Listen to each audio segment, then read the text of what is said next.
ತಗೋಬೇಡಪ್ಪಿ. ಯಾಕೆ ಹಿಂಗ್ ಆಡ್ತಾ ಇದೆ?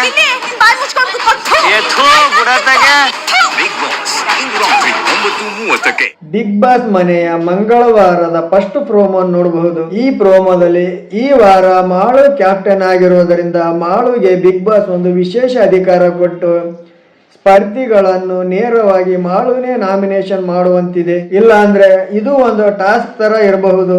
ಇಲ್ಲಿ ನೀವು ನೋಡಬಹುದು ಆಕ್ಟಿವಿಟಿ ಏರಿಯಾದಲ್ಲಿ 6 ಬಕೆಟ್ಗಳಿವೆ. ಆ 6 ಬಕೆಟ್ಗಳಲ್ಲಿ ನೀರು, ಸಗಣಿ, ಕಸ ಮತ್ತು ಇನ್ನಿತರ ವಸ್ತುಗಳನ್ನು ತುಂಬಿಟ್ಟಿದ್ದಾರೆ. ಬಕೆಟ್ ಅಲ್ಲಿರುವ ಸಗಣಿ ಅಥವಾ ನೀರು ಇಲ್ಲ ಕಸ ಯಾವ ವ್ಯಕ್ತಿಗೆ ಸುರಿಯುತ್ತಾನೆಂದು ಸೂಕ್ತ ಕಾರಣಗಳನ್ನು ಹೇಳಿ ಅವರ ತಲೆಯ ಮೇಲೆ ಸುರಿಯಬೇಕು ಮಾಳುವವರು.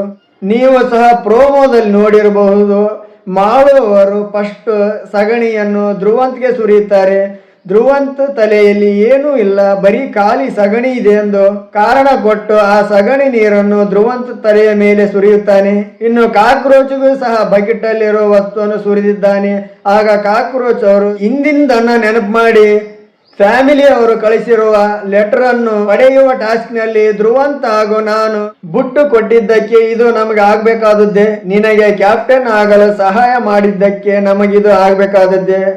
ಮನೆಯಲ್ಲಿರುವಂತ ಯಾವ ಸ್ಪರ್ಧಿಗೆ ಯಾವ ಬಕೆಟ್ ಅಲ್ಲಿರುವ ವಸ್ತುವನ್ನು ಸುರಿಬೇಕಂತ ನನಗೆ ಗೊತ್ತದ, ನಾನೇನು ಹುಚ್ಚನಲ್ಲ ಅಂತ ಮಾಳು ಹೇಳುತ್ತಾನೆ. ಕಾಕ್ರೋಚ್, ಹುಚ್ಚಿನಲ್ಲೂ ಸಹ ಮೆದುಳು ಇರುತ್ತದೆ, ನಿನ್ನಲ್ಲಿ ಮೆದುಳು ಸಹ ಇಲ್ಲ ಎಂದು ಹೇಳ್ತಾನೆ. ಇನ್ನು ಮಾಳು ಅವರು ಬಿಗ್ ಬಾಸ್ ಮನೆಯ ಕಸ ಯಾರೆಂದು ಅಲ್ಲಿರುವ ಸ್ಪರ್ಧಿಗಳ ಬಗ್ಗೆ ಒಬ್ಬರನ್ನು ಆಯ್ಕೆ ಮಾಡಿ ಸೂಕ್ತ ಕಾರಣಗಳನ್ನು ಕೊಟ್ಟು ಅವರ ತಲೆ ಮೇಲೆ ಕಸವನ್ನು ಸುರಿಬೇಕು.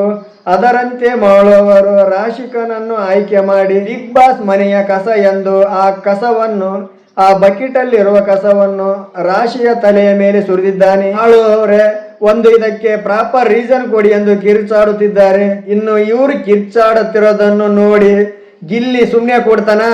ಕುಂತಲ್ಲಿದ್ದಲೇ ಇವರ ಬಗ್ಗೆ ಒಂದು ಕಾಲೆಳಿತಿದ್ದಾನೆ, ಟಾಂಗ್ ಕೊಡ್ತಿದ್ದಾನೆ. ರಾಶಿಕಾ ಅವರು ಮಾಳುಗೆ ಸರಿಯಾದ ಒಂದು ಪ್ರಾಪರ್ ರೀಸನ್ ಕೊಡಕ್ಕಾಗಲ್ಲ ಆಗ ಗಿಲ್ಲಿ ಇದನ್ನೆಲ್ಲ ನೋಡಿ ಸುಮ್ಮನೆ ಕೊಡ್ತಾನ? ಕುಂತಲ್ಲಿಂದಲೇ ಇವರಿಗೆ ಕಾಲೆಳೆಯುತ್ತಾ ಟಾಂಗ್ ಕೊಡುತ್ತಾ ಉರಿಯೋ ಬೆಂಕಿಗೆ ತುಪ್ಪವನ್ನು ಸುರಿಯುತ್ತಿದ್ದಾನೆ. ಒಬ್ಬರಿಗೊಬ್ಬರು ಉಕ್ಕೊಂಡು ತೂ ಅಂತೇಳಿ ಉಕ್ಕೊಂಡಿದ್ದಾರೆ. ಇಂದಿನ ಎಪಿಸೋಡ್ ನಲ್ಲಿ ಇದರ ಪೂರ್ಣ ಮಾಹಿತಿ ಸಿಗಬಹುದು. ಬಿಗ್ ಬಾಸ್ ಮಾತ್ರ ಎಲ್ಲಿಂದ ತರ್ತಾನೋ ಆದ್ರೆ ತುಂಬಾ ಸಖತ್ತಾಗಿರೋ ಟಾಸ್ಕ್ ಗಳನ್ನೇ ಕೊಡ್ತಾನೆ. ನಿನ್ನೆ ಕಾರದ್ದು, ಇವತ್ತ ಸಗಣಿ ನೀರಿಂದು.